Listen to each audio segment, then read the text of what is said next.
Hey guys, it's Brandon Lewis here. Can't wait to get you the 10Con Big 7 news stories. And I am quite disappointed that I'm not going to be there to deliver the content to you myself, because we got some doozies. Paula's going to give you all the news that you need. However, as I walk through the woods here, I'm actually going to be at a cabin with my family in Fort Mountain for a little trip.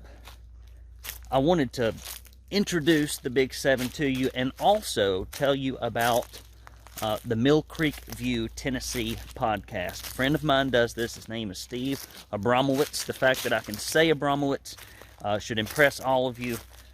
Steve is the kind of guy who drove 3,000 miles from the deep blue state of Washington to come to the Tennessee Freedom Summit. And he has watched his state be taken over by liberals and Democrats and ruined, and he ran, as so many conservatives have, all over the nation to the volunteer state with a very simple message, often more enthusiastic than even our native Tennesseans, and that's this: there's no place left to run. Now, if you are a conservative news junkie in the state of Tennessee, and I know many of you are like me, you want to hear from the opinion leaders, you want to hear from the people making news who have conservative views in Tennessee. There are so few sources. Steve's podcast, Mill Creek View, Tennessee, look for it, Mill Creek View, Tennessee, wherever you get your podcast, is kind enough to come out in the open and advertise with us. So many conservative business owners are afraid to do that. He has also got a small business, like so many of our subscribers, Mill Creek Financial Advisors. So check out his podcast. It's already doing quite well, and he's got some fantastic guests that are Tennessee-oriented. Don't miss it. I'm going to let Paula get on with the show, guys. I'm going to spend a little bit of time out in the woods, a little R&R. You'll probably still hear from me, maybe if I can get cell phone service. Hate not being with you, but Paula's going to commandeer the 10Con Big 7. Love you, mean it. Take care, fellas. See you next week. Hello, fellow volunteer state conservatives. I'm Paula from the Tennessee Conservative, filling in for Brandon this week. We've got 7 big stories for you today, but before we get started, let me encourage you to fight big tech censorship by subscribing to our free daily e-newsletter by going to TennesseeConservativeNews.com and hitting the subscribe now button. And be sure to also follow us on other free speech platforms: Parler, MeWe, Getter, Gab, Truth, and Rumble. Let's get right to it. Story number 1. Upcoming rally aims to push for an end to child mutilation in Tennessee. Following his expose on Vanderbilt University Medical Center's transgender treatment on minors, Daily Wire host and documentarian Matt Walsh has announced he will be holding a rally in Nashville, Tennessee, to push for the end of child mutilation in the volunteer state. Walsh is slated to speak at the event, along with Representative William Lamberth and Robbie and Landon Starbuck. The rally is scheduled to start at 4 p.m. Central Time on October 21st, and promoters say that more speakers will be announced soon.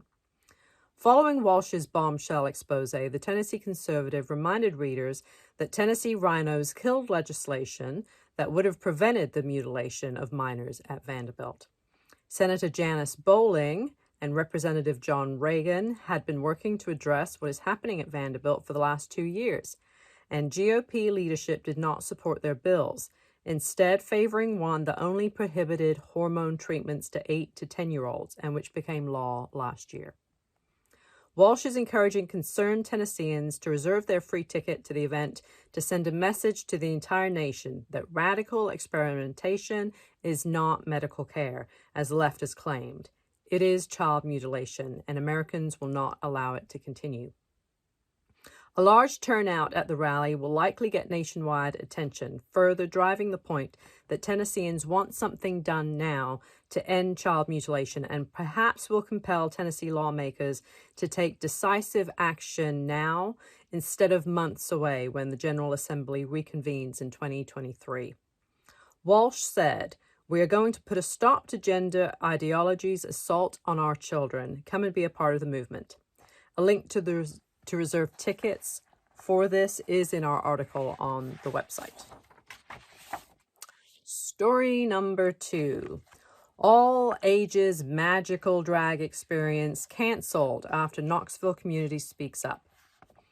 iJam's Nature Center in Knoxville, Tennessee has canceled an all-ages drag event after members of the Knoxville community contacted leaders of the city in protest.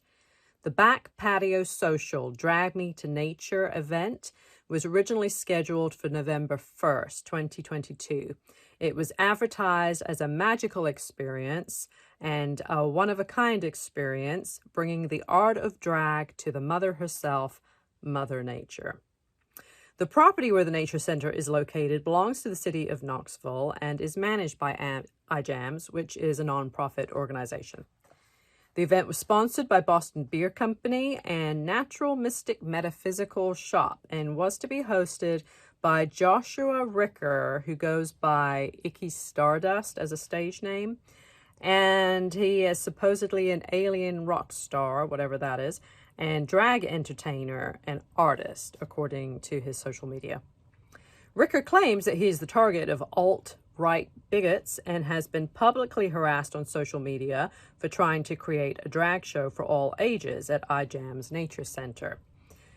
He said, "These people are coming for our community." These people, that means you, conservatives. "These people are coming for our community and our drag entertainers, spreading lies and using fake stories that were created from the recent events in Chattanooga to attack us."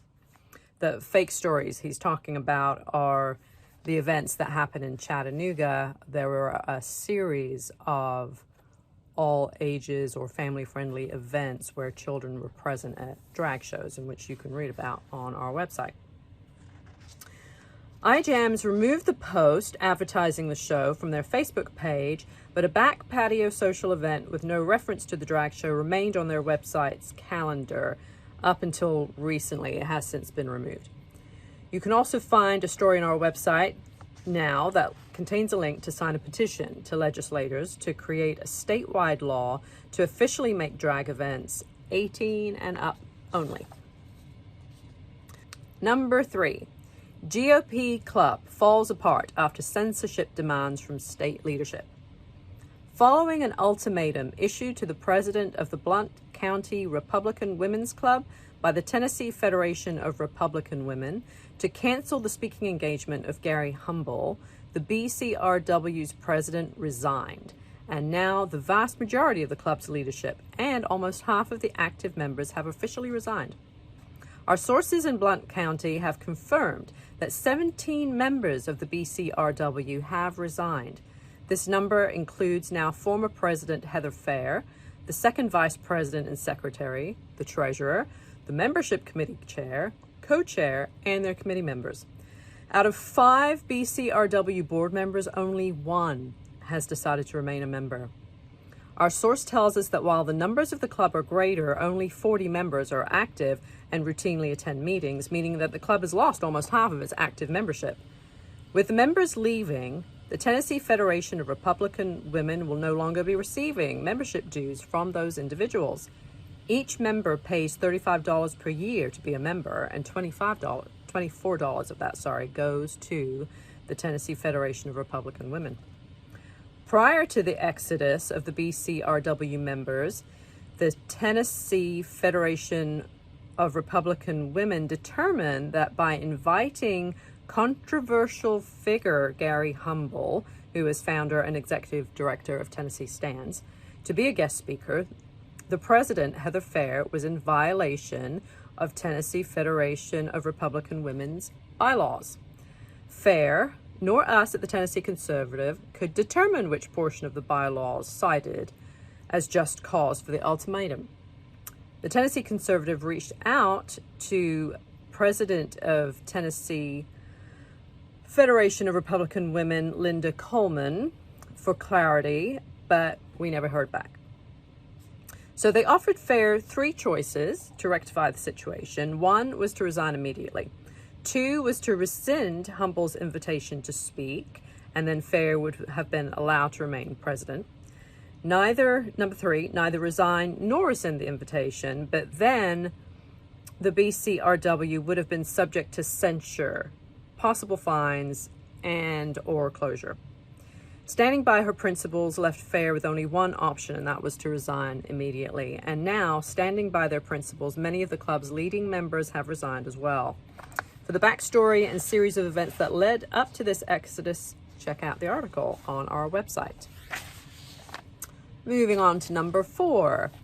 Metro Nashville Council's Planned Parenthood grant will not include out-of-state abortion travel.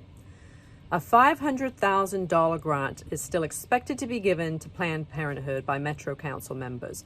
The funds, however, are no longer designated to support out-of-state travel for women seeking an abortion or any services related to such. A $500,000 proposal was made by 5 council members in response to the U.S. Supreme Court's decision to overturn Roe v. Wade when Tennessee's full abortion ban went into effect. It was originally designed to include financial assistance for women seeking to get an abortion outside of Tennessee. Council member Freddie O'Connell proposed an amendment, the removal of provisions allowing funds to be used for out-of-state travel for abortions is a change in response to concerns from the Metro Department of Law about potential exposure under Title 10. This prohibits government funds from being used for abortion or any services related. Proposed funds will now exclusively support contraception services, family planning counseling, and sex education materials. So the pay plans from the 14 Metro departments' budgets provide the funding for this $500,000 grant. The largest deductions are coming from the Metro Parks Department and the Nashville Public Library, the Department of Health, and the Nashville Department of Transportation. Each of those departments are losing $60,000 each. And then $90,000 is coming from Metro Nashville Police Department pay plan. We appreciate your help here at the Tennessee Conservative. Do help us support our work. This is going to be the shortest support pitch ever. The Tennessee Conservative, you can mail us checks. We got a couple. We got a couple this week to East 27th Street. 1523 East 27th Street, Chattanooga, Tennessee, 37404. But for most of you, you will simply go to Tennessee Conservative News/support, and you will give via credit card. Hopefully make it a recurring donation. We could use it. And when you do, we will send you one of these Don't California My Tennessee bumper stickers. We will also send you this Proud Tennessee Conservative bumper sticker and a directory of all your state officials up there in Nashville. And finally, the Proud Tennessee Conservative tumbler. Now listen, I know Joe Biden's got gas prices through the roof. Inflation is bad. But buddy, if we don't fight now, there won't be anywhere to fight. Where are we going to go if we give up Tennessee? Where's another more conservative state that's better to live in? I don't know of one. Well, guess what's part of fighting? It's having a conservative news source in our state that actually tells you the truth and is exclusively and only focused on the volunteer state. And as it turns out, I happen to be the only one. The only freaking one. And people complain about not having one, but yet they don't give. Now listen, I know that prices are high for gas and everything else, and you may not be able to afford a trip. But let me send you on a quick little trip right now. And it's very free. It's free. It's called a guilt trip. Guilt trip. Better than a vacation. At least for Tennessee. Right now, less than 5% of donors have ever given to our publication a red cent. Guys, you wonder why conservative organizations are underfunded. If you're in that 95%, next time you wonder why things aren't different, just walk up to a mirror and look in it. It takes everybody pulling together. Liberals give liberally. Conservatives give conservatively, and it's part of the problem. Go to TennesseeConservativeNews.com/support. Don't be in that 95%. It is an embarrassing place to be, and you are in poor company. Number 5, American Classical Education withdraws applications for Tennessee charter schools.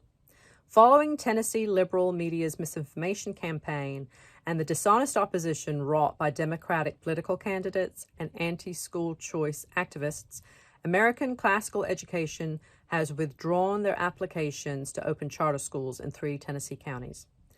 American Classical Education, who was affiliated with Hillsdale College, or is affiliated with Hillsdale College, was on track to open much-needed charter schools in Madison, Montgomery, and Rutherford counties that would have addressed school overpopulation problems and provided parents with school choice until the liberal media jumped at the chance for some scandalous headlines.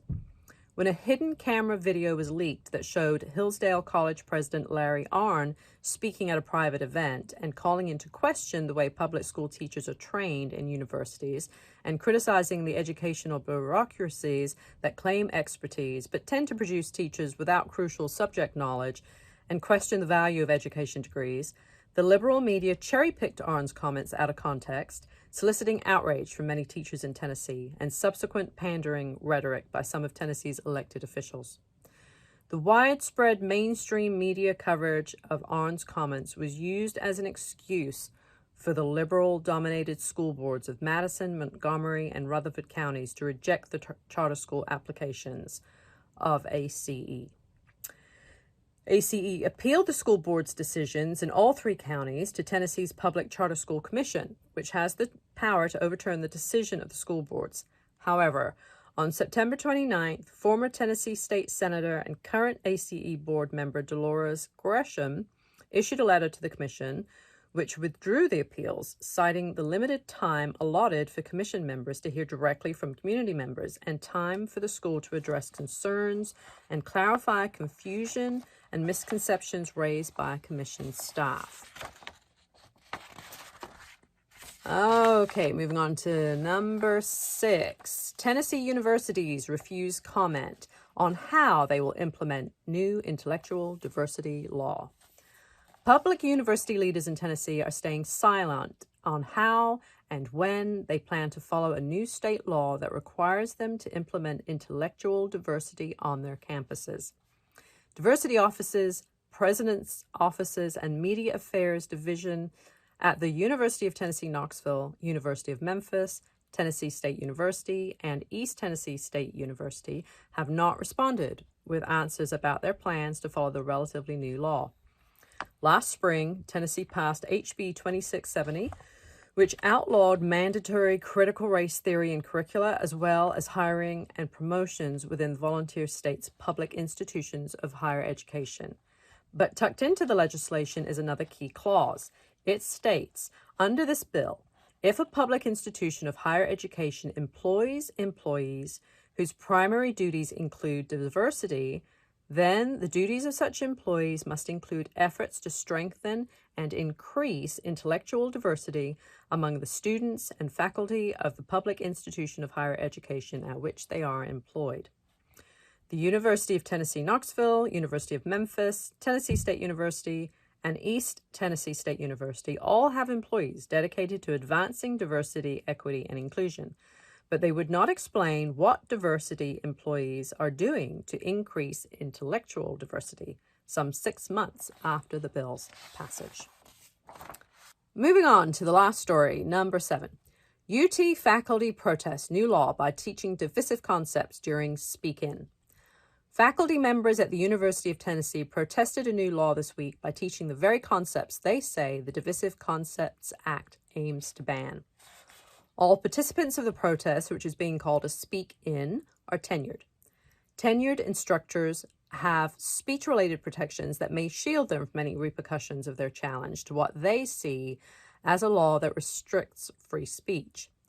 Event organizers who compare the current conflict over divisive concepts to the legal battles that surrounded the teaching of evolution said in a statement, the law attempts to chill classroom speech about race, gender, sexuality, and class, in effect, about social inequalities of all kinds, by naming discussion of such inequalities divisive. These social inequalities define the history of the United States and the world, both historically and in our current movement. The aim of the new law is to ensure that students and employees of colleges and universities are not subject to penalty or discrimination if they choose not to endorse any particular divisive concept. As publicly funded universities in Tennessee go woke, The law protects students and employees from adopting ideologies as a requirement for hiring, tenure, promotion, or graduation. The protest is the first of its type in the United States, according to Christina Gehrman, an associate professor of philosophy at UT. Faculty members plan to teach on controversial topics over 2 days, and there was also a public panel discussion regarding the new law held on Wednesday. The law clearly states that it does not infringe on the rights of freedom of speech protected by the First Amendment, nor does it infringe on the rights of academic freedom of faculty in public institutions of higher education. Well, that's it for the week. That was the Big 7 Weekend Digest. For more stories, please be sure to check out TennesseeConservativeNews.com. And I hope all of you have a wonderful weekend. Stay free.